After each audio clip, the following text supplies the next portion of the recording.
हमारा पड़ोसी मार्स यानी मंगल हमें आकर्षित करता है। ये प्लेनेट पृथ्वी से मिलता जुलता है, लेकिन दोनों में कुछ बड़े फर्क हैं। मार्स है रस्टी, डस्टी, फ्रिजिड और फ्रोजन। ऐसी जगह पर आप अपने बच्चे की परवरिश नहीं करेंगे। अतीत के मिशन से पता चला है कि मार्स कभी एक बिल्कुल अलग तरह की दुनिया थी। आज का मार्स कुछ अरब साल के पहले के मार्स से पूरी तरह से बदल चुका है। अगर अतीत में मेरे पास मार्स पर जाने की टाइम मशीन होती तो मैं पलक झपकती चली जाती।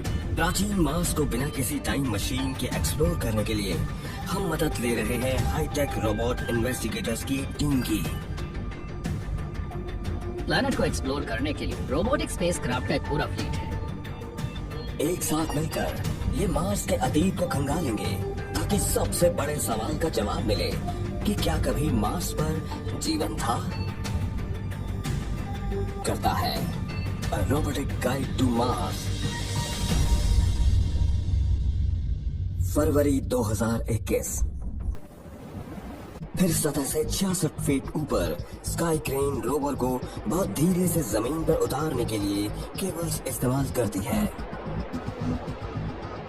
टचडाउन से पुष्टि हुई कि परसिवरेंस मार्स की सतह पर सुरक्षित उतर गया है ताकि यहां अतीत के जीवन की निशानियां ढूंढ सके।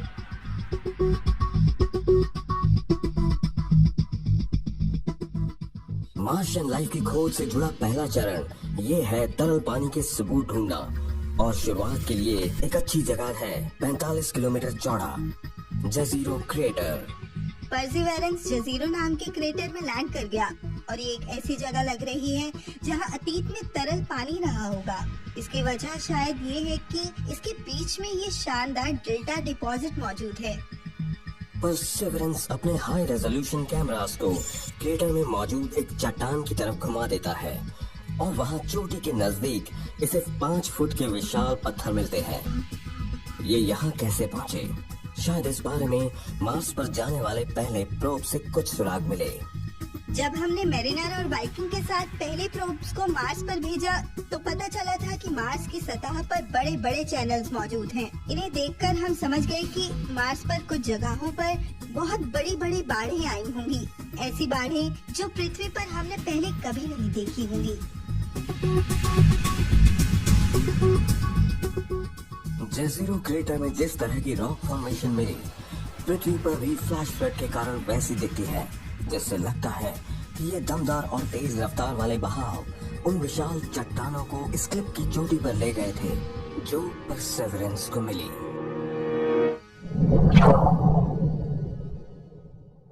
परसिवरेंस रोबोट्स की एक खास टीम का सिर्फ एक सदस्य है जो जमीन पर पेट्रोलिंग के साथ साथ आसमान से भी जासूसी करते हैं। Mars atmospheric and volatile evolution orbiter यानी मेविन मार्स के एटमॉस्फेयर की जांच पड़ताल करता है। मेविन जांच पड़ताल में वाकई बढ़िया है। ये मार्स के एटमॉस्फेयर को सूंघकर हमें बताता है कि इस पूरी प्लेनेट का एटमॉस्फेयर किस चीज से बना है। इसके अलावा है मार्स रिकॉन्सेंस ऑर्बिटर। अपने नाम की तरह ये घूमता हुआ स्पेसक्राफ्ट मार्स की सतह की तस्वीरें लेता है। एमआरओ के हाई रेजोल्यूशन कैमरास एक किचन टेबल जितने छोटे सरफेस फीचर्स की भी पहचान कर सकता है। इस ऑर्बिटल क्रू के साथ यूरोपियन स्पेस एजेंसी की मार्स एक्सप्रेस भी है, जिसके पास ग्राउंड पेनिट्रेटिंग रेडार है जो सब सरफेस वाटर के सबूत ढूंढता है। और मार्स के सतह पर हाईटेक लैंडर्स का एक ग्रुप और करीब से जांच करता है। इसमें टीम का क्वेक स्पेशलिस्ट इनसाइट भी है।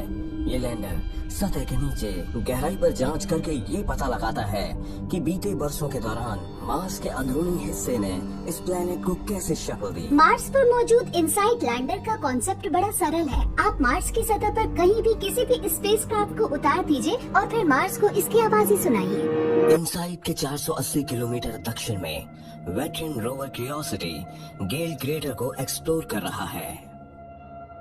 क्यूरियोसिटी का मिशन है हैबिटेबिलिटी यानी रहने योग्य हालात ढूंढना, एक ऐसा माहौल जिसमें वो जीवन पनप सके जिसे हम जानते हैं।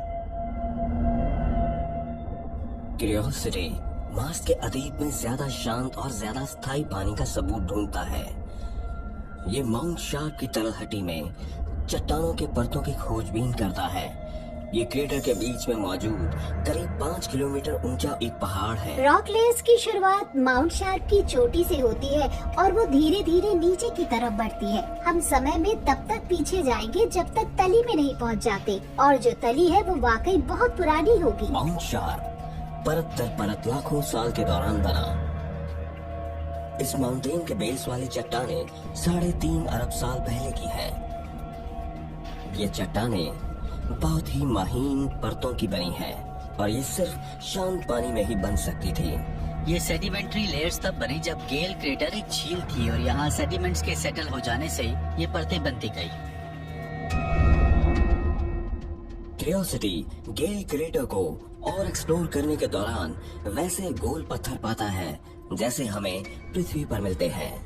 जब आप पृथ्वी पर गोल पत्थर देखते हैं तो जानते हैं कि ये किसी नदी में घिसकर गोल हुए होंगे।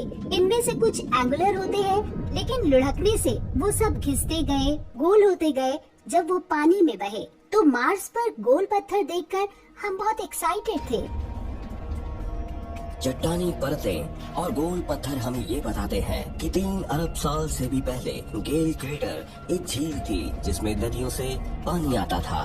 क्यूरियोसिटी गेल क्रेटर के पास है और यहाँ तरल पानी के सबूत पाना बहुत एक्साइटिंग लगा, क्योंकि यहाँ हमने काफी लंबे समय तक कायम रही मीठे पानी की झील देखी और हमने मार्स पर पहले कभी ऐसा कुछ नहीं देखा है।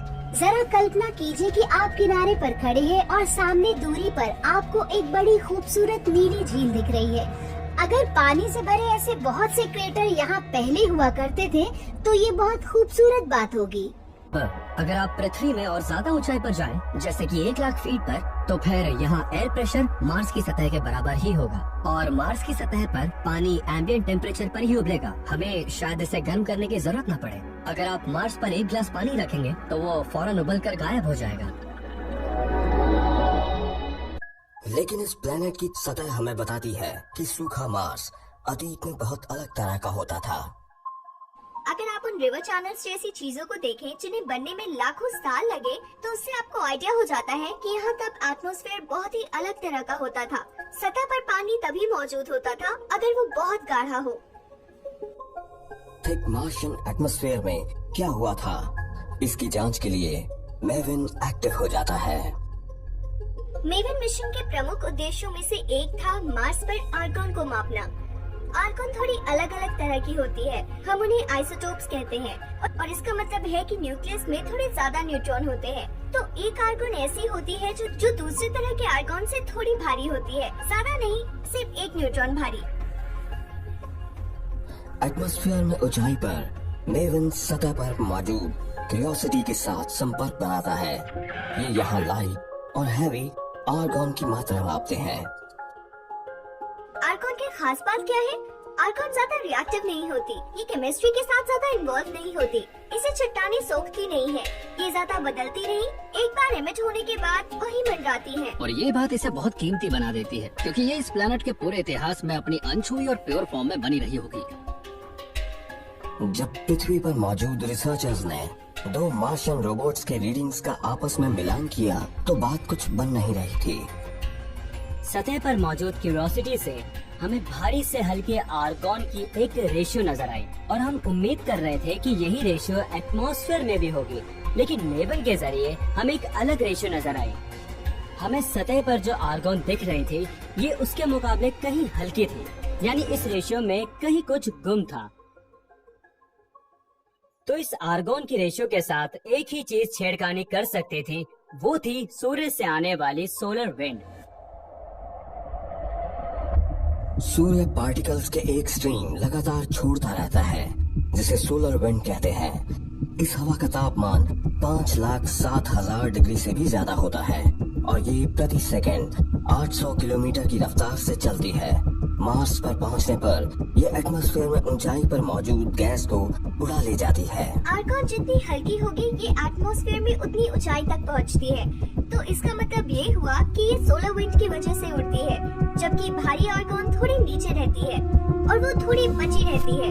तो जब आप एटमॉस्फेयर में हल्के आर्गन और भारी आर्गन के रेशियो को देखते हैं तो आपको अंदाजा हो जाता है कि वक्त के साथ साथ कितनी गैस गुम हुई है। मेविन की डेटा से पता चला कि मार्स के एटमॉस्फेयर में 65% आर्गन गुम हो चुकी है और सोलर विंड लगातार इस प्लैनेट पर बरसती रहती है। सोलर रेडिएशन के कारण हर सेकंड मार्स का एटमॉस्फेयर 100 ग्राम तक घट रहा है। एटमॉस्फेयर के इस रफ्तार पर गायब होने से एक नतीजा निकलता है। सोलर विंड ने मार्स से उसके कभी थिक रहे एटमॉस्फेयर को छीना और साथ ही इसके पानी को भी। लेकिन एक सवाल अब भी बाकी है। हम ये जानते हैं कि अतीत में मार्स का एटमॉस्फेयर कहीं ज्यादा थिक था। ये पृथ्वी से मिलता जुलता ही था। तो ऐसा क्यों है कि पृथ्वी का एटमॉस्फेयर तो अब भी मौजूद है, जबकि मार्स का एटमॉस्फेयर उससे छिन गया? पृथ्वी के पास एक प्रोटेक्टर है, एक मैग्नेटिक फील्ड जो हमारे एटमॉस्फेयर को सोलर विंड की जातियों से बचाता है। पृथ्वी का मैग्नेटिक फील्ड गहराई में इसके कोर में पैदा होता है। इसके दरअसल 2 कोर्स हैं, एक सॉलिड अंदरूनी कोर और एक बाहरी लिक्विड कोर है। और ये सॉलिड अंदरूनी कोर गर्मी को जब बाहरी कोर की तरफ डिलीवर करता है तो इससे कन्वेक्शन करंट्स पैदा होते हैं। कन्वेक्शन करंट्स अपने आसपास इलेक्ट्रिक चार्जेस को खींचते हैं और इससे मैग्नेटिक फील्ड्स अपने ऊपर ही फोल्ड हो जाते हैं। हम इसे कहते हैं डायनेमो और ये जबरदस्त मैग्नेटिक फील्ड्स पैदा कर सकता है। मैग्नेटिक फील्ड पृथ्वी के इर्द गिर्द एक प्रोटेक्टिव बबल बना देता है जो सोलर विंड को हमारे ग्रह से दूर धकेल देता है। तो क्या कभी मार्स का भी अपना फोर्स फील्ड था? ये जानने के लिए मेविन मार्स की सतह पर मौजूद कुछ पुरानी ज्वालामुखीय चट्टानों पर नजर डालता है और इसे वहाँ मामूली मैग्नेटिक निशानियाँ मिलती हैं। मार्शियन रॉक्स जो आमतौर पर लावा की शक्ल की होती है तब मैग्नेटिक बन जाती है जब चट्टानों में मौजूद आयरन के कण मैग्नेटिक फील्ड के साथ अलाइन होते हैं जो उस वक्त एक्टिव होता है। और जब चट्टान ठंडी होती है तो ये चीजें वहीं जम जाती हैं, यानी इससे मैग्नेटिक फील्ड अपनी जगह जम जाता है। इससे पता चलता है कि ये वॉल्केनिक मटेरियल विस्फोट में उस समय निकले थे जब मार्स पर एक मैग्नेटिक फील्ड मौजूद था। मैग्नेटाइज्ड रॉक्स की डेटिंग करने पर पता चला कि मार्स पर करीब 1 अरब साल तक एक एक्टिव मैग्नेटिक फील्ड मौजूद रही। इसका मतलब ये है कि इन 1 अरब वर्षों के दौरान अगर एटमॉस्फेयर बचा हुआ था तो इसका मतलब है लिक्विड वाटर भी बचा हुआ था। पर अगर इस तरल पानी में जीवन पनपता था तो वो जीवन भी बचा रहा होगा। लेकिन मार्स के इस फोर्स फील्ड को घटाने के लिए कुछ हुआ।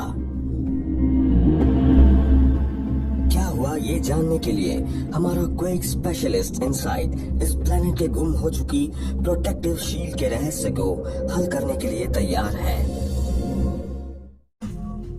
रोबोट्स मार्स की हिस्ट्री को दोबारा लिख रहे हैं। अब इनसाइट इस प्लेनेट के अंदरूनी हिस्से की जांच कर रहा है। इसका मिशन है ये पता लगाना कि क्या इस प्लेनेट का गुम मैग्नेटिक फील्ड मार्स की सतह के नीचे मौजूद है। इनसाइट को दुनिया के बेहतरीन साइस्मोमीटर के साथ डेवलप किया गया था। ये वाकई बहुत ही सटीक, नाजुक और सेंसिटिव इंस्ट्रूमेंट है जिसे सतह पर रखा गया और इसने सुनना शुरू कर दिया। 2021 इनसाइट ने मार्स क्वेक्स कहलाने वाली साइस्मिक वाइब्रेशन को सुनना शुरू किया जब ये प्लेनेट के अंदरूनी हिस्से से गुजर रही थी। इसने मार्स पर काफी क्वेक्स का पता लगाया पर ये बहुत ही मामूली थे। पर फिर इसने 2 ज्यादा बड़े भूकंप पता लगाए। ये बात दिलचस्प थी। ये न सिर्फ ज्यादा ताकतवर थे बल्कि ये सेरेबस फोर्सेस की दिशा से आ रहे थे जो मार्स का एक बहुत ही दिलचस्प हिस्सा है। 3.1 और 3.3 की तीव्रता के क्वेक्स सर्बरस फोर्सेस से आए। ये ट्रेंचेस की एक सीरीज है जो मार्स की सतह पर 1200 किलोमीटर की लंबाई में फैली है। कुछ फिशर्स ऐसे इम्पैक्ट क्रेटर से गुजरते हैं जो सिर्फ कुछ ही लाख साल पुरानी है, यानी सर्बरस फोर्से की उम्र काफी कम होगी। इनसाइट मार्स रिकॉनेसेंस ऑर्बिटर के साथ मिलकर काम करता है जो उसके सैकड़ों किलोमीटर ऊपर उड़ रहा था। आसमान से इसे एक पुराना लावा फ्लो नजर आता है जो 5 किलोमीटर इलाके में फैला हुआ था। लावा की डेटिंग से पता चलता है कि ये हाल का ही है। मार्स रिकॉनेसेंस ऑर्बिट ने सर्बेरस फोर्से इलाके में ऐसे लावाओं का पता लगाया जो करीब 50,000 साल पुराना लग रहा था। तो मार्स के हिसाब से ये काफी कम उम्र का था। देखा जाए तो मार्स अरबों सालों से मौजूद है, तो उस हिसाब से 50,000 साल तो कुछ भी नहीं। इतने साल पहले तो इंसान पृथ्वी पर दिखाई दिए थे, तो ये तो हाल फिलहाल की बात हुई। इन इमेजेस को ध्यान से देखने पर साइंटिस्ट्स को पता चला कि ये एक्सप्लोजन शायद एक वायलेंट पायरोक्लास्टिक इरप्शन रहा होगा। पायरोक्लास्टिक फ्लो ऐसा होता है कि जैसे सोडा कैन को हिलाकर आप उसे अचानक से खोल देते हैं। लिक्विड में डिसॉल्व कार्बन डाइऑक्साइड होती है और जब इसे खोलने से इसका सामना बाहर के एटमॉस्फेयर से होता है तो गैस तेजी से फैलती है और सोडा चारों तरफ उछल जाता है। अब जरा सोचिए कि आपकी ये सोडा कैन 8 किलोमीटर लंबी है और इसका टेम्परेचर है 3 या 4,000 डिग्री। सर्बेरस फॉसे इरप्शन वाकई बहुत बड़ा था। ये एक 32 किलोमीटर लंबी दरार थी जो खुली और फिर इसमें से एक बहुत बड़ा जेट बाहर निकला जो 10 किलोमीटर की ऊंचाई तक गया होगा और फिर इसने अपने आसमान 13 किलोमीटर के दायरे को ढक लिया होगा। तो मार्स में हाल ही में हुए 2 धमाकों और सिर्फ 50,000 साल पहले हुए वोल्केनिक इरप्शन के सबूतों के आधार पर हम ये कह सकते हैं कि मार्स ने दम नहीं तोड़ा है। हम कह सकते हैं कि मार्स अब भी एक्टिव है। वोल्केनिकली एक्टिव मार्स से ये अंदाजा मिलता है कि शायद इसका अंदरूनी हिस्सा अब भी गर्म है। अगर ऐसा है तो इस प्लेनेट का मैग्नेटिक फील्ड क्यों दम तोड़ गया? इनसाइड इस रेड प्लेनेट के अंदरूनी हिस्से की जांच मार्स पर आने वाले छोटे भूकंपों की वाइब्रेशन को इस्तेमाल करके करता है। इनसाइट इनका प्रयोग ये अंदाजा लगाने के लिए करता है कि मार्स का अंदरूनी हिस्सा कैसा था, क्योंकि ये लहरें मार्स के अंदरूनी हिस्सों की अलग अलग परतों से अलग अलग तरीके से बाउंस करती हैं। इनसाइट का साइस्मोमीटर इस प्लेनेट के भीतरी नक्शे को पूरी तरह दोबारा बनाकर इसकी एक तस्वीर करता है। पता चला कि इसका क्रस्ट हमारे अंदाजे से कहीं पतला है। ये सिर्फ 20 या 37 किलोमीटर मोटा है। तो हमारे सामने अब मार्स की जो तस्वीर खुल रही है वो हमारी प्रेडिक्शन से बहुत ज्यादा अलग है। इनसाइट के नए और सुधरे हुए मार्स के लेआउट से पता चलता है कि इसके मेंटल की गहराई 1550 किलोमीटर है और ये एक मेटल रिच कोर से घिरा है। इनसाइट के डेटा के नए एनालिसिस से मार्स के कोर के साइज का पता चलता है। ये जानकारी हमारे पास पहले नहीं थी। ये सब बहुत एक्साइटिंग है। इसका रेडियस करीब 1760 किलोमीटर है। ये इसकी बॉडी के आधे हिस्से से थोड़ा ज्यादा है और हमने मार्स के कोर के साइज का जो अंदाजा लगाया था ये उससे कहीं बड़ा है। मार्स का बड़ा कोर इस प्लेनेट के मास के 1/4 हिस्से का निर्माण करता है और इनसाइट की मार्स के सेंटर की यात्रा एक और सरप्राइज का खुलासा करती है। हम हमेशा से ये सोचते आए हैं कि मार्स का कोर काफी पहले से ही ठोस हो गया होगा और ये गर्म नहीं होगा, पर इनसाइट अब हमें दिखा रहा है कि कोर का कुछ हिस्सा अभी भी पिघला हुआ है और ये हैरान करने वाली बात है। प्लेनेट मार्स का कोर लिक्विड है, ये बात तो बहुत अजीब है। पिछले मिशन का डेटा शायद ये बताने में मदद करे कि मार्स का कोर अब भी लिक्विड क्यों है। साइंटिस्ट ने पाया कि इसके क्रस्ट में सल्फर का काफी हाई लेवल है। कम से कम मार्स की सतह पर तो पृथ्वी के मुकाबले कहीं ज्यादा सल्फर है। अगर हम इस कंपोजिशन को कोर तक ले जाएं और आयरन निकेल कोर के साथ और सल्फर जोड़ दें तो शायद इससे इसका मेल्टिंग टेम्परेचर कम हो जाए और तब हो सकता है कि वो कोर आज भी पिघला हुआ हो। हमें लगा कि मार्स जब ठंडा और ठोस हुआ तो इसने अपना मैग्नेटिक फील्ड खो दिया था, पर एक पिघला हुआ कोर तो सब कुछ बदल देता है। मार्स पर हम मैग्नेटिक फील्ड के गुम होने की क्या वजह बता सकते हैं? हालांकि इसका कोर लिक्विड है। देखिए, एक मैग्नेटिक फील्ड के लिए फ्लूइड का मूव, रोटेट और कन्वेक्ट होना बहुत जरूरी है। समय के साथ साथ मार्स की गर्मी घटी और ये ठंडा हो गया, पर सल्फर की बदौलत कोर पिघला ही बना रहा। पर तापमान कम हो जाने से लिक्विड मेटल को कन्वर्ट करने लायक एनर्जी नहीं बची, जिससे इलेक्ट्रिक करंट बनता है। तो कोर में मौजूद कन्वेक्शन इस हद तक धीमा हो गया होगा कि फिर मैग्नेटिक फील्ड बन ही नहीं पाया होगा। 3 अरब 70 करोड़ साल पहले मार्स की मैग्नेटिक फील्ड दम तोड़ गई। सोलर विंड के लगातार हमले से इस प्लेनेट का एटमॉस्फेयर इससे छिन गया और फिर सतह पर मौजूद पानी भी धीरे धीरे उबलकर खत्म हो गया।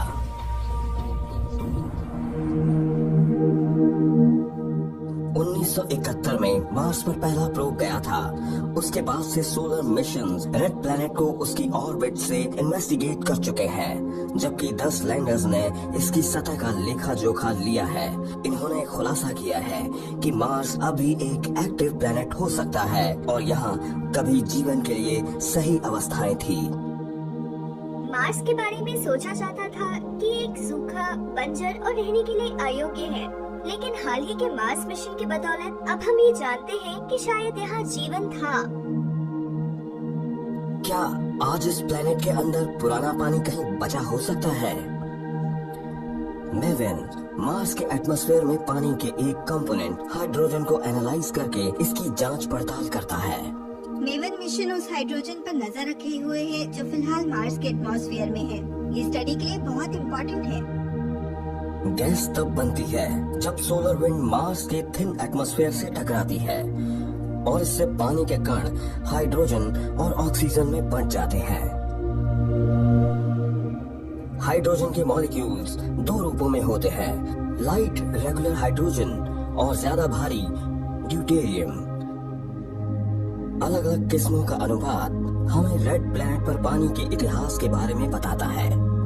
पता चला कि ग्रेविटी की वजह से हल्के वजन का गुम हो जाना ज्यादा आसान है, क्योंकि वो किसी चीज को भारी गैस के मुकाबले आसानी से थाम नहीं पाता। तो हम उम्मीद करते हैं कि गुजरते वक्त के साथ इस प्लैनेट पर हल्के हाइड्रोजन घटती जाएगी और भारी हाइड्रोजन बढ़ती जाएगी। तो अगर हम आज मार्स के एटमॉस्फेयर से हाइड्रोजन का आउटफ्लो नाप सके, खास कर की ये बात कि ये हल्का है या भारी हाइड्रोजन है, तो हमें इस बात का थोड़ा अंदाजा मिल जाएगा कि मार्स का कितना पानी वहाँ से उड़ चुका है और कितना पानी अभी भी वहाँ बचा हुआ है। 2021 कैलटेक में साइंटिस्ट मार्स के रोवर्स और ऑर्बिटर से मिले डेटा को एनालाइज करने लगे ताकि उसके एटमॉस्फेयर में मौजूद ड्यूटेरियम से हाइड्रोजन के रेशो का पता लगा सके। उन्हें वहाँ उम्मीद से कम भारी हाइड्रोजन मिलती है। अगर मार्स ने अपने काफी ओरिजिनल वाटर को आउटर स्पेस में गवा दिया होता तो उसके एटमॉस्फेयर में काफी हैवी हाइड्रोजन हमें मिलता। लेकिन हमें इस रेशियो से ये पता चला कि मार्स ने अपने पानी को ऊपर की तरफ ज्यादा नहीं गवाया था, तो हो सकता है कि मार्स का पानी नीचे की तरफ गया हो। तो आखिर मार्स का पानी कहाँ छिपा हुआ है? कुछ साइंटिस्ट को लगता है कि ये शायद मार्स की चट्टानों में मौजूद है। हम किसी चट्टान को देखते हैं तो अक्सर ये सोचते हैं कि एकदम सूखी चीज है, इसमें पानी नहीं हो सकता।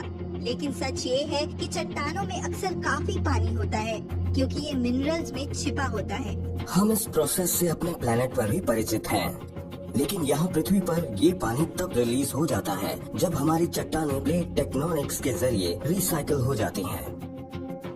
पृथ्वी पर जब हम पानी को मिनरल्स में लॉक करते हैं तो वो चट्टानें रॉक साइकिल में हिस्सा लेती हैं। इसका मतलब ये है कि पृथ्वी पर हो रही एक्टिव टेक्टोनिक्स गतिविधियों के जरिए वो दब जाएंगी और फिर वो मेंटल में पहुंच जाएंगी जहां वो गर्म होंगी। तब पानी मिनरल स्ट्रक्चर से आजाद होकर अक्सर वोल्केनिज्म के जरिए ऊपर आता है और फिर वापस एटमॉस्फेयर में पहुंच जाता है।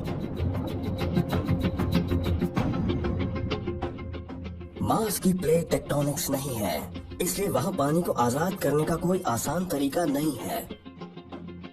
लेकिन मार्स के क्रस्ट में फंसा ये पानी भविष्य में इस प्लेनेट पर आने वाले ह्यूमन मिशंस के लिए पानी का एक अच्छा सोर्स मुहैया करा सकता है। और अगर ये पानी अब भी वहाँ है तो इससे हमें भविष्य में मार्स की खोजबीन के लिए कई ज्यादा मौके हासिल हो सकते हैं। मार्स के क्रस्ट में फंसा हुआ काफी पानी पहले इंसानी हैबिटेट और कॉलोनीज के लिए बहुत ही ज्यादा उपयोगी हो सकता है। वो मार्स की सतह पर यह पानी इस्तेमाल कर सकेंगे। क्रस्ट में आए बदलाव से ये मिनरल्स पानी की काफी मात्रा को खींच सकते हैं और इसके ग्लोबल लेयर्स 300 फीट से भी ज्यादा गहरी हो सकती हैं। रिसर्चर्स का अनुमान है कि मार्स का 99% पानी सतह के नीचे लॉक हो सकता है और मार्स पानी को कुछ दूसरे तरीकों से छिपाता है। अब बात करते हैं यूरोपियन स्पेस एजेंसी के ऑर्बिटर मार्स एक्सप्रेस की। इसने मार्स के साउथ पोल के नीचे 1.5 किलोमीटर तक जांच की तो इसे पानी का एक सीक्रेट भंडार मिला। वो काफी एक्साइटिंग है। हमें मार्स के पोलर आइस कैप के नीचे झीलों का एक सिस्टम मिला है और इन झीलों में शायद पानी है, वो पानी जो शायद मार्शियन इस्तेमाल कर पाएंगे। ये झीलें बहुत ही ज्यादा गहरी नहीं है, इनकी गहराई शायद बस कुछ 1 फीट ही है और हो सकता है कुछ जगहों पर तो ये गहराई सिर्फ कुछ इंच ही हो, लेकिन ये काफी बड़ी है। कुछ की चौड़ाई 32 किलोमीटर तक ही है और ये आपस में चैनल्स के जरिए जुड़ी है। ये मार्स के साउथ पोल के नजदीक बहुत पतली ग्रेट लेक्स का एक सिस्टम है। मार्शियन पोल्स इस ग्रह के सबसे ठंडे हिस्से हैं। यहाँ तापमान 0 से भी 200 डिग्री नीचे पहुँच सकता है। तो आखिर ऐसा क्यों है कि इस बर्फ के नीचे आपको तरल पानी मिल जाए? ये बात याद रखने की है कि आप नीचे मार्स के अंदरूनी हिस्से की तरफ जा रहे हैं और वो बहुत गर्म है। ये हो सकता है कि मार्स के अंदर मौजूद जियोलॉजिक एक्टिविटी नीचे से बर्फ को गर्म कर रही हो। लेकिन मार्स के अंदरूनी हिस्से की गर्मी ही इन चीजों को लिक्विड बनाए रखने के लिए काफी नहीं है। इसके लिए शायद नमक जिम्मेदार हो सकता है।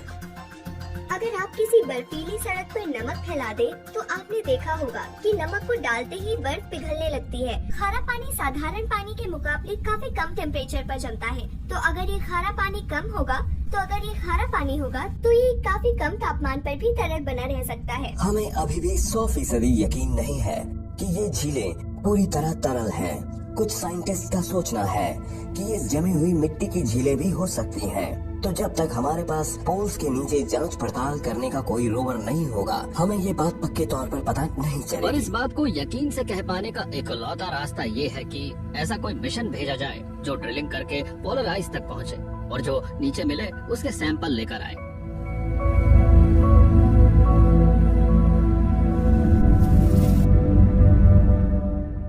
वेटरन क्रू मेंबर क्यूरियोसिटी गेल क्रेटर को एक्सप्लोर करता है। रोवर का मिशन है इस बात से सबूत ढूंढना कि क्या मार्स पर कभी जीवन रहा होगा। ये है लॉस एलमोस नेशनल लेबोरेटरी और ये है क्यूरियोसिटी के कैम के प्रिंसिपल इन्वेस्टिगेटर नीना लेंजा, जो 5 करोड़ 44 लाख किलोमीटर दूर मौजूद मार्स की पेट्रोलिंग कर रहे रोवर पर करीबी नजर रखते हैं। मायनों में क्यूरियोसिटी मेरे पहले बच्चे की तरह है। तो हो सकता है कि इन माइक्रोब्स ने मैग्नीज को सतह पर फिक्स होने में मदद की हो। इन अर्थ वार्निशेस की उम्र मार्स के सुदूर अतीत से जुड़ा कोई सुराग मुहैया करा सकती है। हमारे इतिहास में ये बड़ी घटना के बाद ही नजर आती है। ये है उस ऑक्सीजन की रचना जिसमें हम सांस लेते हैं। कुछ अरब साल पहले पृथ्वी पर ऑक्सीजनेशन की एक बड़ी घटना हुई थी। पृथ्वी के एटमॉस्फेयर में ज्यादा ऑक्सीजन नहीं हुआ करती थी। ये मिनरल्स और केमिकल्स में लॉक थी। फिर कुछ बैक्टीरिया ने लाइट को फोटोसिंथेसाइज करने का तरीका ढूंढा कि कैसे लाइट से मिलने वाली एनर्जी को अपने मेटाबॉलिज्म में बदलें और फिर इसकी केमिस्ट्री के जरिए वो ऑक्सीजन छोड़ने लगे।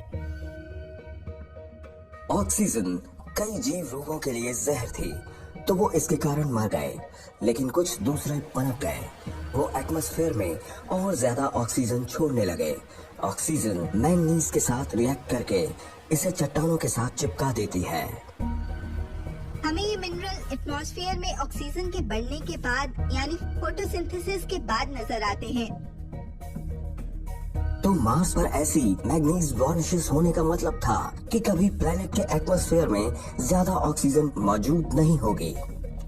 हमें सोचना होगा कि क्या ये मुमकिन है कि मार्स के एटमॉस्फेयर में काफी ऑक्सीजन हुआ करती थी और इसे छोटे छोटे जीव प्रोसेस करते थे। तो लिहाजा खोज जारी है और क्यूरियोसिटी मार्स पर अतीत के जीवन की निशानियां ढूंढने के लिए एक और इक्विपमेंट इस्तेमाल करता है। क्यूरियोसिटी में एक और अहम इंस्ट्रूमेंट है और इस इंस्ट्रूमेंट को कहा जाता है गैस क्रोमेटोग्राफी मार्स स्पेक्ट्रोमीटर या फिर GCMS, और आप इसे बहुत ही सेंसिटिव इलेक्ट्रॉनिक नोज कह सकते हैं।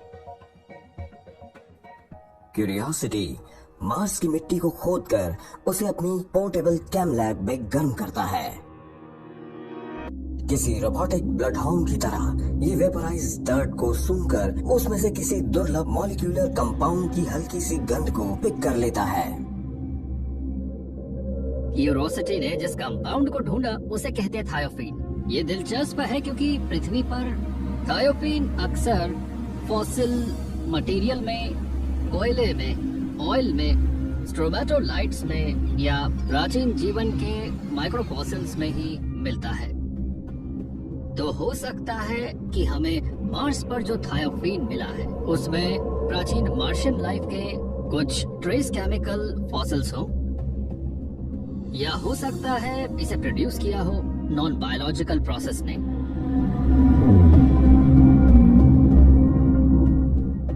क्यूरियोसिटी मार्स पर जीवन के सबूत ढूंढने में बहुत करीब पहुंच चुका है। हमें वहां जीवन तो नहीं मिला, लेकिन कुछ ऐसी दिलचस्प चीजें जरूर मिली जो मार्स पर जीवन की ऑर्गेनिक पहेली के हिस्से कहे जा सकते। तो अब ये सब हमें उस बड़े सवाल की तरफ ले जा रहा है कि क्या इस प्लैनेट पर कभी जीवन मौजूद था? इस सवाल का जवाब पाने के लिए साइंटिस्ट परसेवरेंस का इस्तेमाल करते हैं। क्रू के इस सबसे नए सदस्य के पास लेटेस्ट टेक्नोलॉजी और टूल्स हैं, जिन्हें पहले वाले मिशन से हासिल लेसन्स के आधार पर डिजाइन किया गया। परसेवरेंस बहुत इम्पोर्टेंट है क्योंकि ये पहले वाले रोवर्स को मिली जानकारी का फायदा उठाता है, जिसके बल पर मार्स की सतह से सैंपल लेने, जीवन को खोजने और भविष्य में इंसान वहाँ एक्सप्लोर कर सकते हैं कि नहीं, इसका आधार बना। परसेवरेंस रॉक और सॉइल सैंपल्स इकट्ठे करता है, कुछ की जांच ये खुद करता है और बाकी को इकट्ठा करके बाद में पृथ्वी पर लौटाने का इंतजाम करता है। परसेवरेंस मार्स सैंपल और रिटर्न मिशन का पहला चरण है, तो इसका काम है सैंपल्स इकट्ठा करना और मार्स पर एक जगह जमा करना। फिर फेच रोवर आएगा और इन सैंपल्स को उठाकर बहुत ध्यान से एक ट्रे में रख देगा।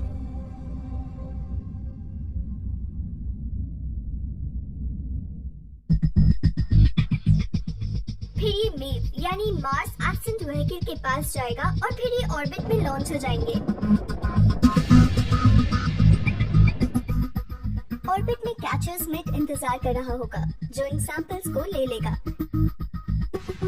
ये इन्हें पृथ्वी पर लौटने वाले एक व्हीकल में रखेगा और फिर इन्हें पृथ्वी पर वापस भेज देगा। हम चाहते हैं कि ये सैंपल्स हम तक जल्द से जल्द पहुंच जाएं, लेकिन साइंस समय लेती है किसी चीज को खोजने और उसे पृथ्वी पर सुरक्षित भेजने में, और उसकी केयर भी करनी होती है, तो इंतजार तो बनता है। हम परसेवरेंस मिशन की शुरुआत में हैं और हमें बहुत कुछ सीखना है, पर मुझे लगता है कि अगर हमें मार्स पर जीवन की पुख्ता निशानियां मिल जाती हैं, तो हमें बहुत ज्यादा खुशी होगी। ये कमाल की बात होगी। मुझे नहीं मालूम कि इसका क्या रूप होगा, लेकिन हमें जितना भी पता है उसका इस्तेमाल करके उसे ढूंढेंगे।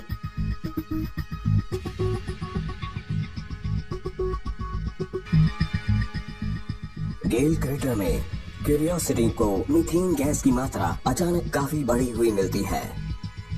हमें मार्स के एटमॉस्फेयर में मीथेन के मिलने से बहुत ही ज्यादा एक्साइटमेंट हुई है।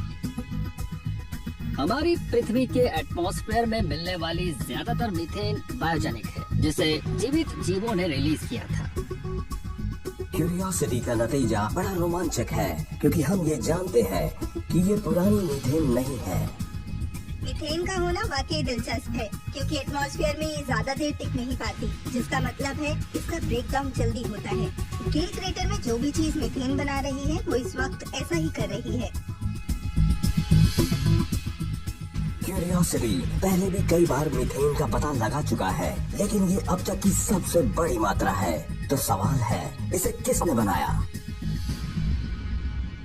शायद मार्स की ये मीथेन हमें मार्स पर मिले जीवन, वहाँ जमीन के नीचे गहराई पर रह रहे माइक्रो ऑर्गेनिजम्स की पहली निशानी है। इनकी मात्रा मौसम के हिसाब से बदलती रहती है। मार्स पर कुछ न कुछ ऐसा है जो इसके एटमॉस्फेयर में बसंत और गर्मियों के दौरान ऑक्सीजन बढ़ाता रहता है और पतझड़ और सर्दियों में इसे घटा देता है। कुछ न कुछ ऐसा जरूर है जो मार्स के एटमॉस्फेयर में ऑक्सीजन की मात्रा को सक्रिय रूप से कंट्रोल करता है। तो आखिर ये है क्या? पृथ्वी की ज्यादातर ऑक्सीजन जीवित जीवों के फोटोसिंथेसाइजिंग करने से बनती है और ये मौसम के साथ बदलती रहती है। यहाँ पृथ्वी पर जीवन की वजह से ऑक्सीजन की मात्रा में सामान्य सिक्लिकल सीजनल उतार चढ़ाव आते रहते हैं। पृथ्वी पर ज्यादातर जमीनी हिस्सा उत्तरी हेमिस्फीयर में मौजूद है और इसका मतलब ये है कि उत्तरी गर्मियों के दौरान पृथ्वी की ज्यादातर ऑक्सीजन पैदा होती है, इसलिए उत्तरी गर्मियों में ऑक्सीजन सबसे ज्यादा मिलती है। तो मार्स पर ऑक्सीजन आखिर कहां से आ रही है? ऑक्सीजन जीवन का फोटोसिंथेसिस का परिणाम है। ये एक बायो सिग्नेचर है, ये जीवन का लक्षण है। तो क्या मार्स पर भी ये जीवन का लक्षण है? ऑक्सीजन और मीथेन में आने वाले एटमॉस्फेरिक बदलाव एक दिलचस्प पहेली और जीवन की मौजूदगी जताने वाला एक सुराग है। मार्स पर मौजूद जीवन का मीथेन और ऑक्सीजन से आने वाला इन बदलावों के बारे में बताना बहुत दिलचस्प होगा।